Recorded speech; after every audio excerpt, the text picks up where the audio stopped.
What have the Chicago White Sox been up to? What have they been doing?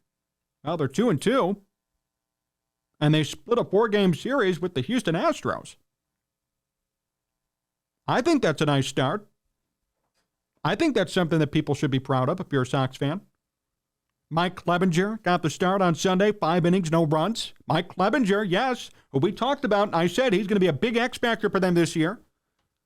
Clevinger was league average last year out of Tommy John surgery, but from 2016 to 2019, he was an elite pitcher in baseball for the Guardians. Elite. He was.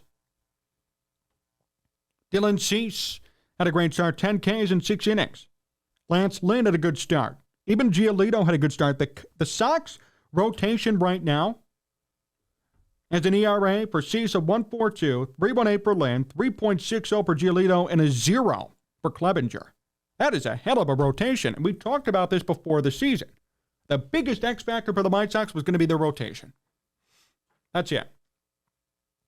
Their biggest X factor, the biggest thing, the biggest variable, the biggest way they could win the division and be good again, be elite, was their rotation. I think they have one of the deepest rotations in baseball, if healthy and if performing. Imagine all 4 of these starters have ERAs under 4 right now through one start. And then on top of it, you still have to pitch Michael Kopech, who, by the way, had a 3.18 ERA last year and over 100 innings of work. And who's primed for a breakout. He's a great pitcher.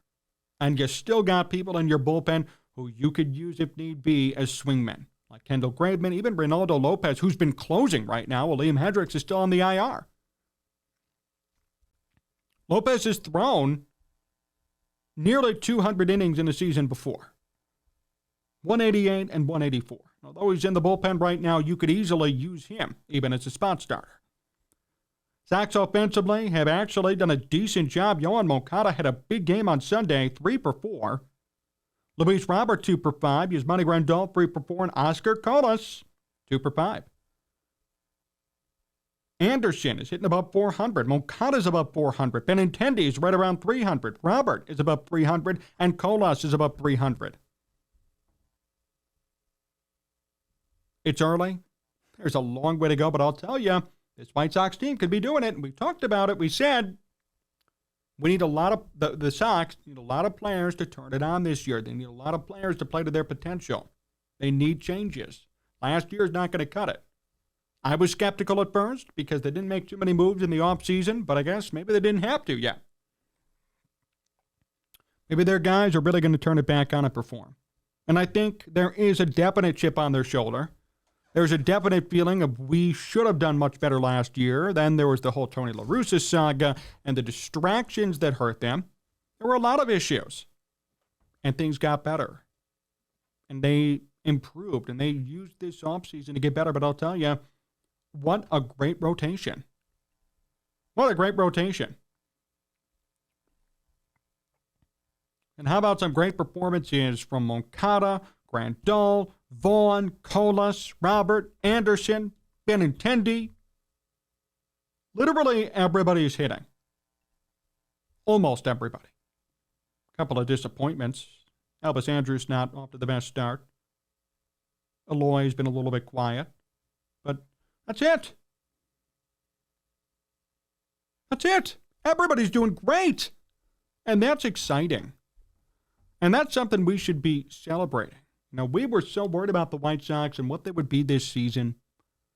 I didn't know. Everybody was picking lofty expectations, and I just didn't see it. But I'll tell you what, if they continue down this path, they're going to win 95 games.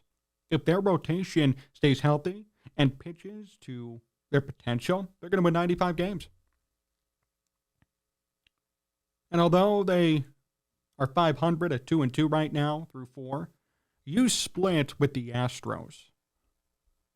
You split a series to open up the year with Houston. This is not some rinky-dink team like, I don't know, Kansas City or even Detroit. You split an opening series with Houston. Houston is no joke. Houston is no pushover as a team. They are great. They're always around. They're always contending. They're always in the picture all the time. And they won the World Series last year.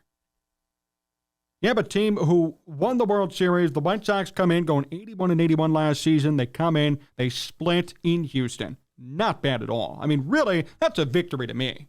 You split with Houston. And hey, you face off against some pretty good pitchers in the process. Valdez, Javier, Urquidy. You're facing off against quality pitching from Houston. And you hit them well. Because all your guys are hitting pretty well. That is an accomplishment. Huge accomplishment. Even today.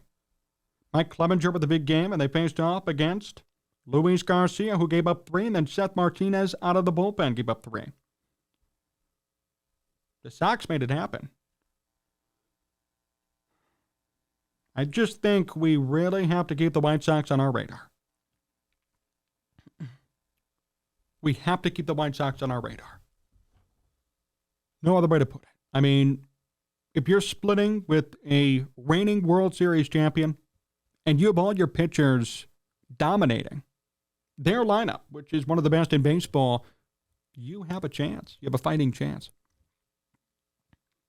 Dylan Cease, if he continues, he should win the Cy Young this year. He got snubbed last year. So there's a real opportunity here for some serious success for this team. And it surprises me more than anybody. But it's happening, and I'm along for the ride, and I'm happy for them. Because remember, if this year doesn't go as planned, I would say it's time to tear it down and rebuild it back up. You have a core here that didn't perform last year, plainly. What's going to change? And it turns out people are changing. And that's exciting. Very exciting.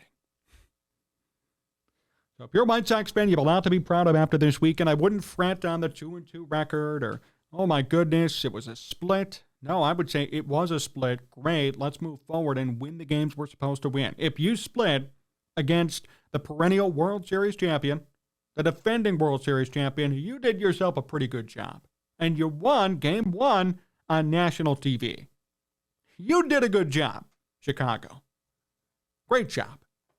Now it's time for a situation in which the Sox could face off against some decent competition, win a lot of games that are winnable, and win this division if possible.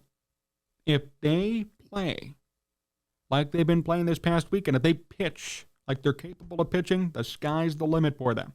The offense isn't even as integral as their pitching. Their pitching last year was decimated. Dallas Keuchel, who's designated for assignment after an 80 ERA, Lance Lynn sucked, Giolito had a bad year, Cease was great, and Kopech got hurt. That's the story of the White Sox 2022 season, not to mention horrible offense, Tony La Russa, and the whole distraction. It was horrible. Now instead, new manager, new culture, healthy pitching staff, and believe it or not, a pretty good offensive attack so far. This is a huge opportunity. And they started out certainly on the right foot by splitting against Houston in Houston to open up their season.